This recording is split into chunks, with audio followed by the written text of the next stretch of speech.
Our next speaker is Martin Plot. He is currently an associate professor of aesthetics and politics at the School of Critical Studies at the California Institute of the Arts. He's written a number of books in Spanish, and he has a new book coming out this year, The Aesthetical Political Phenomenology and Democracy, Lefort, Rancière, Merleau-Ponty, and Arendt.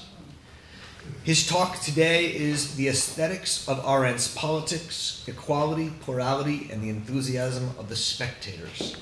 Please welcome Martin Plot.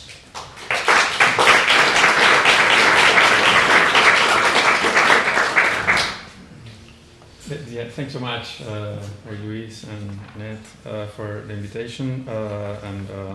I'm impressed by the many intersections that my paper will prove to have with my previous co-panelists. Those are new glasses. They're too good, so I can't use them they're good for driving, but not for reading. The last book is going to appear. It's in English and it's going to be by Bloomsbury. So let me go straight to notes. A way to try to make sure that I stay within my time.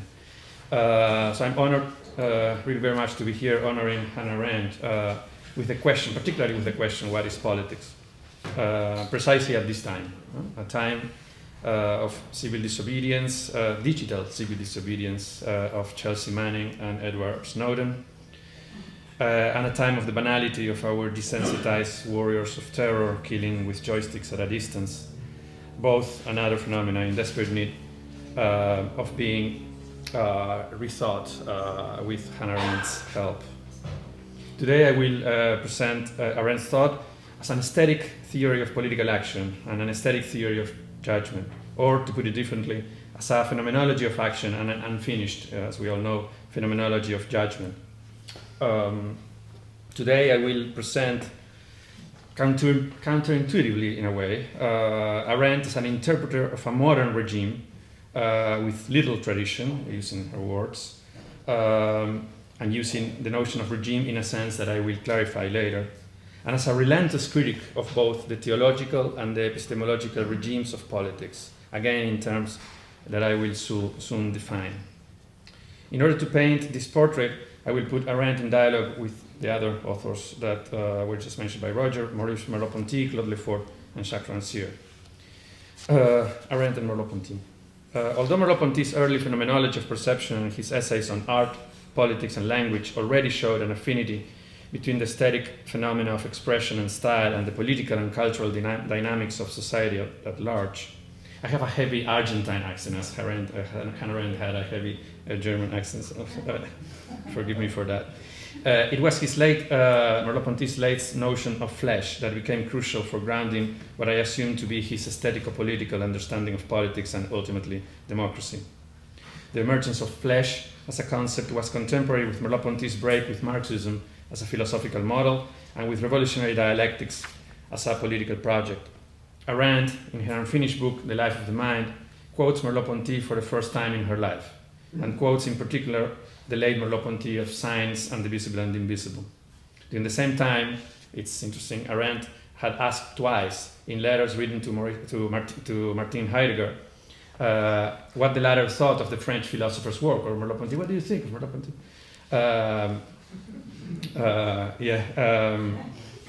Regardless of Heidegger's response, he probably, without having even read Merleau-Ponty, disregarded him as just one more case of hopeless French existentialism. So, regardless his answer, from her early identification of totalitarianism as the regime that aimed at obliterating human spontaneity and action from the face of the earth, to the notion of the space of appearance and her late political reading of Kant's aesthetic judgment, it is clear that Arendt's work inscribed itself in the same phenomenological or post-phenomenological project as Merleau-Ponty's. As opposed to the latter, however, Arendt did not attempt to develop an ontology that would claim a generality for aesthetic expression, political action, and a general understanding of being and the being of the social in terms of flesh. What she did do, however, was to engage in the constant phenomenological description and interpretation of political action, speech, and judgment that Merleau-Ponty's ontology of the flesh of democracy demanded. What she found out in the process, expressed in the section Appearance of the Life of the Mind, was that, quote, plurality is the law of the earth, a notion that Merleau-Ponty would not have had much trouble to subscribe. Let me limit myself here to just briefly refer to the major conclusions I extract from Merleau-Ponty's late philosophy for the purpose of this paper. His investigation moved from an early concern with the body as an incarnated and situated subject to a late concern with the general way of being he called flesh. Existing in the form of flesh was, for him, existing as simultaneously active and passive, subject and object, seer and visible. This way of transcending the idealist-materialist dichotomous approach that had dominated the history of modern Western thought was soon afterwards fully politicized by Lefort, formerly his student and later his friend. For both authors, flesh thus became the way of being, not just of individual humans and animals, but also of society and the world at large. Moreover, the flesh of the social became for Lefort, much more explicitly than for Merleau-Ponty, a collective way of being of society that is neither just object nor just subject, neither just visible nor seer, but both. This intertwining of activity and passivity of the social, in which individuals, collective actors, and societies at large are all reversible concepts, two-dimensional beings, at once active and passive, is, however, unable to ever achieve full transparency for itself. If I touch my left hand with my right hand, as Merleau-Ponty used to say following Husserl, and then I switch without changing anything, and then I switch to touching my right hand with my left hand, I still can never achieve an instance in which my hands are at the same time touching and touched. A chiasm always remains between my left hand as touch and my left hand as toucher, my right hand as touched and my right hand as toucher. Neither individuals nor societies can see themselves seeing. There is always a last-minute failure in the reversibility of flesh. Moreover, it is also the case that for all flesh there is always a blind spot, as Merleau-Ponty said, since all seeing is always within the visible, and thus unavoidably constitutes a region of invisibility for its vision, both of itself and of the world. In my reading of Lefort's use of these findings, what takes place is a full assumption of the political implications behind the idea of the flesh of the social. In the same way as Merleau-Ponty's theory moved from the body to the flesh, Lefort's forms of society moved from the body politic to the flesh of democracy. Flesh is an element, as Merleau-Ponty said, in the sense the Greeks gave to the term, and no element can exist without a form. Nothing is merely flesh in the same way as nothing is merely earth, water, air, or fire. Political forms in Lefort, forms of society, thus became styles of political configuration of the flesh of the social. In his work, the theologico-political form assumes that the political configuration of the flesh of the social springs from a transcendent, divine, and extra-social source, and that its earthly representative is the figure of the single monarch. Inversely, for Lefort, the totalitarian form is the form that no longer conceives the political configuration of the social as transcendent. In the totalitarian form of society, the shaping of the social is radically immanent. It claims an internal point of view from which society becomes transparent for itself and can indeed see itself seeing. That is, a social actor, the single party, a social actor claims for itself a point of view from which the social is visible completely and in simultaneity, from which society becomes fully reversible, fully able to see itself seeing. The form of society Lefort called modern democracy, and the regime I suggest should rather be called aesthetico-political, assumes the failure in the last minute of the reversibility, and thus the transparency from either within or without of the flesh of the social. Political theology, political aesthetics. I will now move on to all this is kind of trying to briefly concentrate the argument to create the conditions for presenting Arendt as a reluctant theorist of the aesthetico-political regime.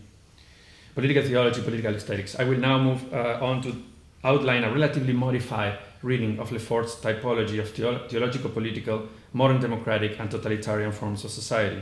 This transformation alteration will allow me to distance myself from the more conventional readings of the Lefortian model, probably even from his own reading, as I also do in reading Arendt as a reluctant theorist of the modern aesthetic regime of politics. Following his notion of political regimes as forms of society, I will propose to see regimes as constellations of practices and institutions, social positions and interpretive horizons, successively inaugurated and made available, instituted and sedimented. This, of course, is close to Lefort's view, in emphasizing the way in which they are capable of remaining in competing coexistence. However, I will try to render his typology more critically useful for our times and more capable of illuminating the theoretical work and project that he shared with Arendt. Lefort offered an interpretation at once historical and philosophical of the three forms of society he analyzed, all of them chronologically but fundamentally genealogically articulated out of the Christological European premodernity. This theological-political form then mutated significantly but not absolutely due to the modern dissolution of the markers of certainty, Lefort's words, and finally witnessed the advent of the totalitarian project, which was a rejection of such dissolution. The limitation I want to attribute to this model relates to its theorization of three forms of society as seemingly mutually exclusive, gestaltic quasi-totalities. I would thus like to suggest that the Lefortian regimes should be seen along the lines of the Rancierian aesthetic regimes. I will not develop that. But that is, as sets of visibilities and invisibilities of different generative principles superimposed and competing with each other at any given historical time. This move turns Lefortian forms of society into ideal types, thus offering us a typology of coexisting and competing horizons for the configuration of collective life. That is also tripartite: theologico-political, aesthetico-political, and epistemologico-political, as I will explain. With those forms of aesthetic and epistemological critique of the theological monopoly of political authority and the validity of social forms first appearing with Enlightenment, and then becoming decidedly political with the democratic revolutions in the late 18th and early 19th century, together with the persistent erosion of all forms of naturalization of hierarchical orders by the generative principle of equality, an alternative regime of politics emerged. It is this regime that I propose to call aesthetico-political. The Tocquevillian generative principle of equality is, Montesquieu also was mentioned here, is quite simple. So let me repeat. The generative principle of equality is quite simply the aesthetic principle. Paraphrasing Rancière, the principle that anyone and everyone, whoever wants to, from whatever point of view, can judge and act in aesthetics and politics. Inversely, the generative principle of hierarchy is quite simply the theological and epistemological principle. Not anyone and everyone, not merely whoever wants to, much less from any point of view, can judge and act. When Carl Schmitt famously tells us that all significant modern political concepts are secularized theological concepts, what he does, of course, is the modern theory of the state, but it reduces political concepts. What he is thus recognizing is that all modern theological political concepts become, after the successful challenge posed by the aesthetic regime of politics, suddenly deprived of a transcendent source of legitimacy.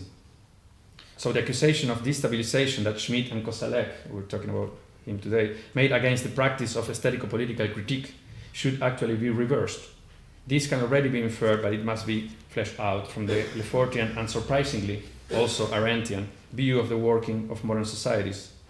For both Arendt and Lefort, totalitarian regimes were potentially vulnerable and weak.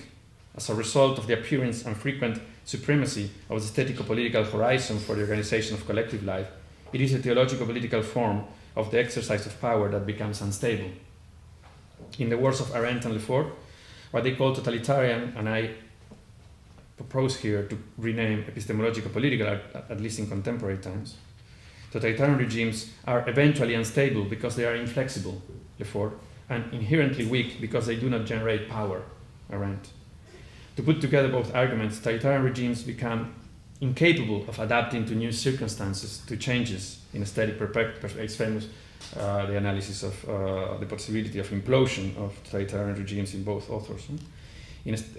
So the impossibility for those regimes to adapt into new circumstances, to changes in aesthetic perspectives, in the indeterminate character of the reconfigurations of the visible and the invisible, because they do not allow the exercise of and the struggle for democratic judgment and power. This is what turns decision and legitimacy into Schmidt's central concerns.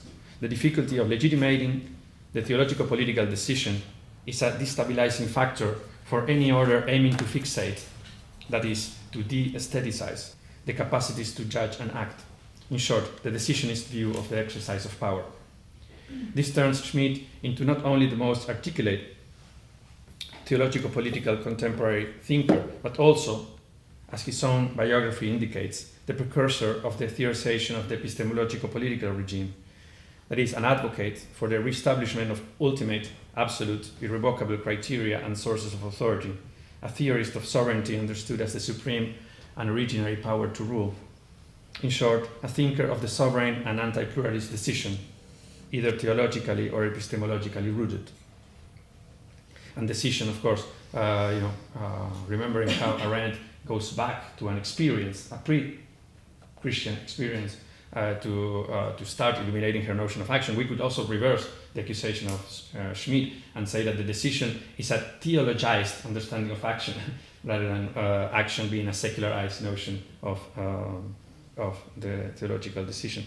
I first excluded 2 paragraphs that now I think I have to include, so I will read a paragraph here. Let me now justify more explicitly the choice of the notion of the epistemological political as a critically reactivated substitute for that of totalitarianism. And here I will develop the argument with Arendt and Lefort rather than against Schmidt. What fundamentally motivates the need to revisit the concept of totalitarianism is that the concept has presented many more problems than solutions in our goal to understand contemporary politics and political regimes. On the other hand, in some circles, the concept continues to be too closely associated with its use during the Cold War, when it was little more than a grotesque tool in the global cultural war against the Soviet Union, and soon afterwards against political Islam. On the other hand, even when successfully disentangled from such connotations, as is often the case in the context of debates within the tradition of continental social and political thought, the concept of totalitarianism remains too closely associated with the memory of the extermination in labor camps, with the Holocaust and total domination, to be critically reactivated before contemporary events and transformations. Understandably, the concept establishes a threshold too difficult, although sadly not impossible, to reach. Totalitarianism, however, when it was first developed as a concept and used analytically by its 2 main theorists, Arendt and Lefort, signaled in a direction that can and must be freed from such connotations. The direction in which the concept signaled is easy to reconstruct. Totalitarian domination, in both its Nazi and Bolshevik incarnations, was a domination based, according to Arendt, in the claim to a total knowledge of history and nature, and in Lefort, this domination materialized itself in the disentanglement, sorry about that, some language, of the spheres of power, knowledge, and right, and its subsequent reincorporation of power into an organ, the totalitarian party. This is, in brief, precisely the reason why I propose to give the name of epistemological political to the type of regime that builds on the legacy of totalitarianism. This regime, however, should be understood in the same way previously suggested, that is, as a horizon for the configuration of collective life. Understood in this way, the practices, institutions, standards, and criteria for the distribution of the acceptable and the acceptable, the visible and the visible, that belong to this regime of the partition of the perceptible, to use Ranciere's expression, are not completely disarticulated and disabled in its times of weakness. On the contrary, these alternative regimes remain laden or even in open competition with the other regimes. I think I have the time, but maybe I'm misperceiving. To give an example, I crossed it out, but I'm rereading it. Let me give 2 brief examples. I have alternative endings, so. Let me give 2 very brief examples of the kind of dynamic I have in mind. The alliance between Catholicism and the democratic opposition against the communist regimes of Central and Eastern Europe in the 1980s, for instance, should be interpreted, according to this understanding of political regimes, as an anti-epistemological political alliance. Anti-epistemological political because they oppose the Communist Party's claim to being the practical embodiment of historical knowledge and necessity. Similarly, the alliance between political Christianity, as in political Islam, but to talk about our own regime, The alliance between political Christianity and the political epistemologies of the minimal state and free market economy in the Republican Party of today's America, as much as the same alliance, as I don't know if everybody knows this, but as much as the same alliance in the Latin American Southern Cone in the dictatorships of the 70s and 80s was exactly the same alliance, should be interpreted as a theological political and epistemological political alliances against the aesthetico-political regime, that is, against the egalitarian dissolution of the markers of certainty introduced by modern democracy and the political staging of social conflict and plurality it implies. To put it briefly, political theologies and political epistemologies oppose each other in that they make incompatible otherworldly or scientific philosophical claims to the monopoly of the determination of the thinkable and the unthinkable, of the visible and the invisible. In practice, however, they share their anti-aesthetic character, since they are both anti-egalitarian and anti-pluralistic. The final title, The Law of the Earth, Arendt's Aesthetic Regime of Politics. Now I want to show how under this light, Arendt's work should be seen as a relentless, sometimes even stubborn, phenomenological interrogation on the central features of the aesthetic regime of politics, as well as a relentless, always stubborn, critique of the theological and epistemological ones. All of them, of course, understood also as competing and coexisting horizons for the configuration of collective life, since nobody can deny that she understood what was at stake when and if action is replaced by decision, principles by premises, and judgment by thoughtlessness. From the very beginning, Arendt thought, in her massive interpretation and theoretical response to totalitarianism, replicated Merleau-Ponty's rejection of both the ultra-voluntarism of the will and the epistemocentric claims of a rationalistic politics. And it is one of my claims here that it is against the background of her interpretation of totalitarianism that she developed the most fundamental aspects of her political thought. As we know, the political was for her the common in plurality, that is, neither the common because uniformly given, nor the plural as merely multiple.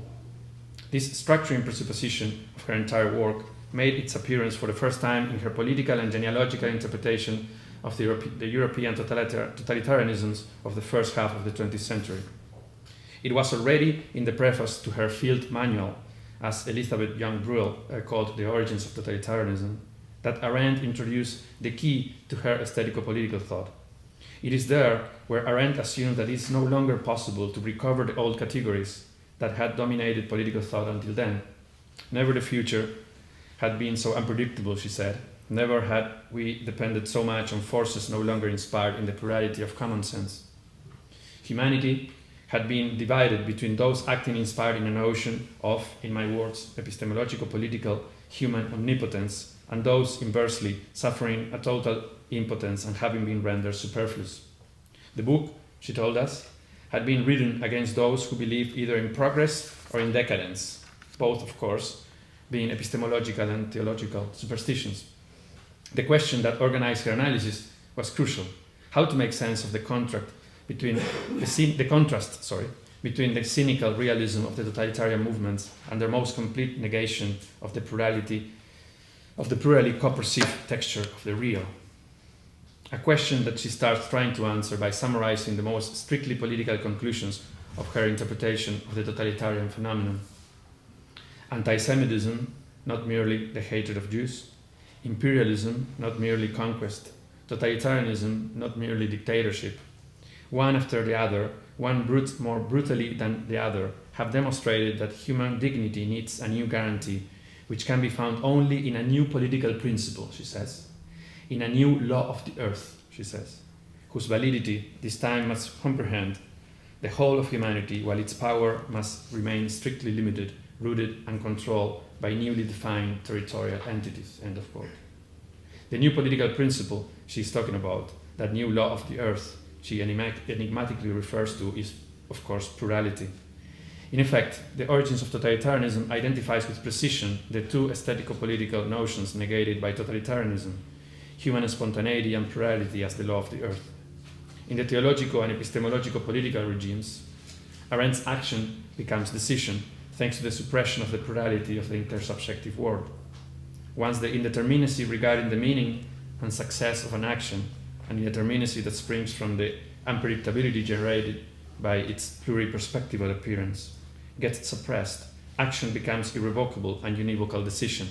In the context of Arendt's aesthetico-political perspective, what looks like a decision for the theological and epistemological regimes is actually the hybrid product of an action relatively successful and the effective suppression of dissenting voices and the actions and judgments of others. The decision is, to put it differently, the subjective side of the relational and collective phenomenon that is action, a phenomenon in which outcome and meaning become independent of the actors, that is, the deciders, as somebody once said, control.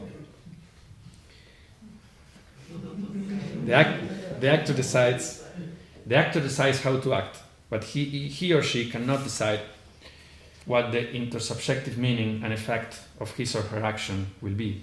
In order to turn the decision into a phenomenon in itself, that is, into something other than a dimension of a complex relational phenomenon, it is necessary to suppress the conditions of plural co-perception characteristic of reality and the world.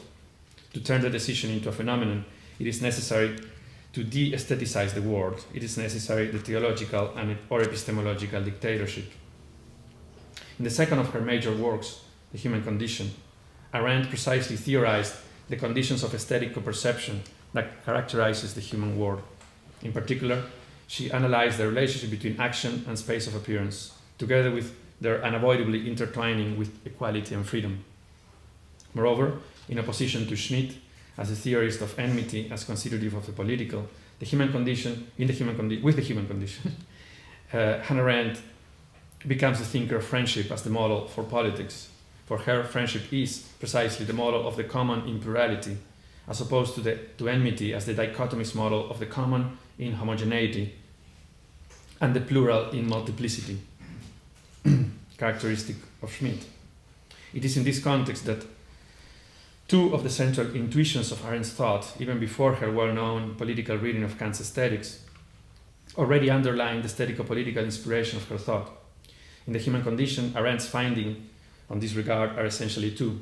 One, that political action as an action in the context of an intersubjectively perceived and shared world should not be conceived as the work of a craftsman or plastic artist on a merely passive material, which is the conception that characterizes the theological and epistemological political regimes, but as a labor of a different kind. I'm not using the word in her sense, of course. That of the inscription of a style, the word labor, that of the inscription of a style of configuration in a world of plurality in which all passivity is already activity and vice versa, a world in which all actor is already a spectator and vice versa. And two, that what is central to political life is precisely that it is made of plurality, again, quotation marks because I'm not using exactly their sense, of the impossibility of reducing the plurality of perspective to a single one, be it that of the philosopher or the political leader become the center of theological political orders, or be it that of the philosopher or the political leader become the center of epistemological political ones. In this way, as I have anticipated a few lines ago, the idea of plurality as the needed new law of the earth already appears in the first page of The Human Condition's first chapter, in which Arendt tells us, I quote, "Action, the only activity that goes on directly between men without the intermediary of things or matter, corresponds to the human condition of plurality, to the fact that men, not man, live on the earth and inhabit the world. While all aspects of the human condition are somehow related to politics, this plurality is specifically the condition of all political life." End of quote. Between The Human Condition and The Life of the Mind, Arendt published a number of books and essays in which her confrontation with any kind of anti-pluralist, in the words put forward here, anti-aesthetic, understanding of the political was no doubt the central driving force. In What is Freedom and on Revolution, she launched a fierce critique of the concept of sovereignty as the nightmarish dream of human omnipotence rooted in an undivided understanding of free and in the context of the revolutionary experience of French inspiration, popular will. In Eichmann in Jerusalem, she offered what could be described as an ethnographic or sociological, much more than psychological in my opinion, case study of the epistemological political man. That is, those humans rendered either superfluous or thoughtless, as a consequence of the total realization inability to judge or act for themselves. This epistemological political man radically opposes the isonomic understanding of the political shared by both Arendt and Rancière, an understanding of politics predicated in the equal capacity of anybody to act and judge. Moreover, it was in her influential essay Crisis in Culture, Its Social and Political Significance, that Arendt started developing her political reading of Kant's aesthetic judgment, a reading in which imagination and enlarged mentality became the concepts that welcome plurality in the very heart of a new kind of aesthetico-political reason. Truth and Politics, finally, an essay added in 1968 to Between Past and Future, made it completely explicit that for her the political is the real in which the meaning acquired by factual truth belongs to the plural world of opinion and not to the compelling claim posed by rational or epistemological, and it goes without saying, theological truths. Water. So you can think of It's not 5 minutes. 5 minutes. We're going to make it. I hope you make it. Always a political phenomenologist, Arendt's understanding of politics was thus fundamentally aesthetic in the sense of being concerned with the intersubjectively co-perceived character of the human world. Arendt's most explicit engagement with aesthetics, however, was her entirely original reading of Immanuel Kant's Critique of Judgment and his notion of aesthetic judgment as a basis for the theorization of judgment and spectatorship in general, and of political judgment, and I claim modern political understanding in particular. As is well known, at the time of her death in 1975, an almost blank page was found in Arendt's typewriter. The page contained only 2 epigraphs and a title, Judging. This new text was going to become the third part of the life of the mind. For over a decade, since her encounter with Eichmann's thoughtlessness in the Jerusalem tribe, Arendt had already been reflecting along Kantian lines on the question of mental activities. She had fundamentally paid attention to the distinction between thinking and knowing, a crucial Kantian distinction in which the latter deals with truth and the former with meaning. And she had also explored the way in which morality might be much more intertwined with our ability to think about the meaning of our actions than merely dependent on our knowing a moral law whose application would be self-evident. Second, and also somehow closely associated to the aftermath of the Eichmann trial and the controversy her reporting of it for the New Yorker triggered, Arendt started reflecting on the political implications of the Kantian reflections on the questions of taste and the beautiful. In Arendt's reading, while for Kant the categorical imperative and the standards for moral behavior would be valid for any rational creature in any context, taste and the beautiful, on the other hand, only happen in society. Starting from this observation, Arendt then argued that aesthetic and political judgment, and thus the faculty of taste, our ability to discriminate, to distinguish this from that, associated to both, are intrinsically related to our ability to collectively take care of the world and to the enlarging of our mind exercise in the context of an intersubjectively co-perceived and shared reality. In the unfinished life of the mind, Arendt thus turned her attention to the plurality of the spectators without abandoning, on the contrary, theorizing it much more explicitly, the space of plural appearance and co-perception that was for her the world. In the life of the mind, by the life of the mind, Arendt did not mean, I also want to claim, what the Middle Ages had glorified as the contemplative life and that she had opposed to the her typology of human activities in the human condition. The laborious life, the active life to which Arendt dedicated the latter, was the life of the activities of the body, the life of that heavier form of being flesh, to say it with Merleau-Ponty, that belongs to the visible. The life of the mind became inversely a massive investigation, although complicated, lacking the clarity characteristic of the author's previous works, on the life, equally active, or even much more active, as she famously said, quoting Cato, never is he more active than when he does nothing, never is he less alone than when he is by himself, end of quote. So it's a massive investigation on that lighter form of flesh, quote, the most difficult point, that is, the bond between the flesh and the idea, between the visible and the interior armature, which it manifests and which it conceals, end of quote, in Merleau-Ponty's words. The life of the mind dealt with language and thought, with the political understood as the opening or closing of the hidden fissures in the block of general consent. I'm also quoting Merleau-Ponty there. In a word with the invisible. And if for Merleau-Ponty perception was already expression, because there is no passivity of perception that is not already the activity of organization of the perceived, for Arendt, judgment became already a sort of action, since there is no judging that does not already actively affect the intersubjectively shared meaning of the world, and there is no acting that does not passively and with uncertainty anticipate what judgments will do with it in the space of appearance. This is the most relevant conclusion to be extracted from the perspective of this investigation, from Arendt's incursion into this most difficult point that Merleau-Ponty talked about, into this lighter form of being flesh, that is language and thought, that is our plural and aesthetic element of the flesh of intercorporality and intersubjectivity. As I said, Arendt was unable to have 2 minutes? Yeah, I mean, yeah, minute, but you can go finish your talk. Thanks so much. As I said, Arendt was unable to conclude the third book of The Life of the Mind, which was going to be devoted to judgment.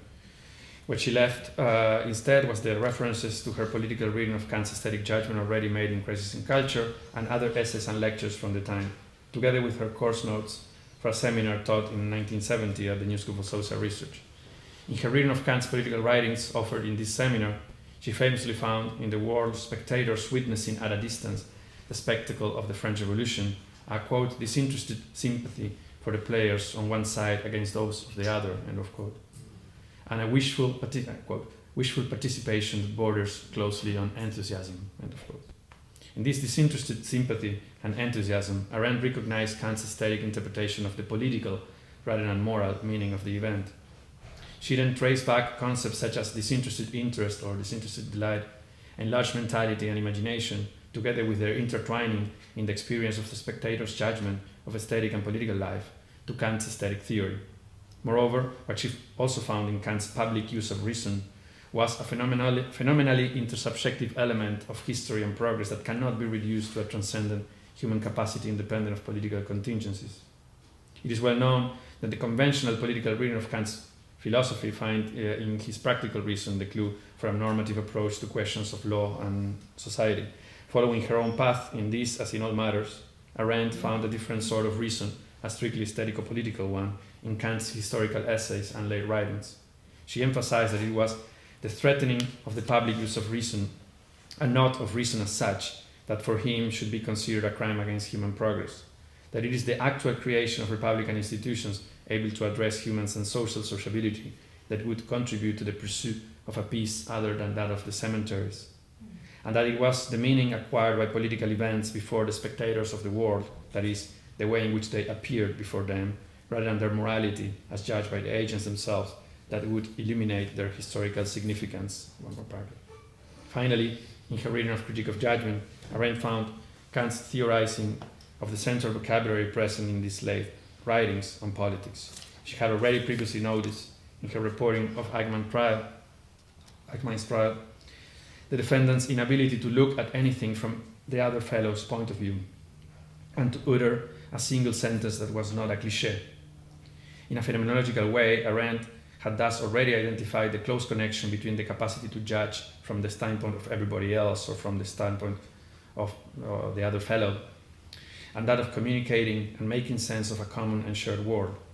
It was in her close reading of Kant, however, that she would finally find the central concept that she required to complete her theory of political judgment, the disinterested interest with which one judges both works of art and political events, the general communicability with which one attempts to seek a kind of inherent, a communitarian universal validity for our judgment in art and politics, the impartiality characteristic of the plurality of spectators as opposed to the artists and actors who are unavoidably a party to the judged, required for those very judgments to address the intersubjective space of co-perception, and the capacity to enlarge our minds using our faculty of imagination as the mental operations taking place in the human unending labor of making sense of the world without any guarantee. Thanks.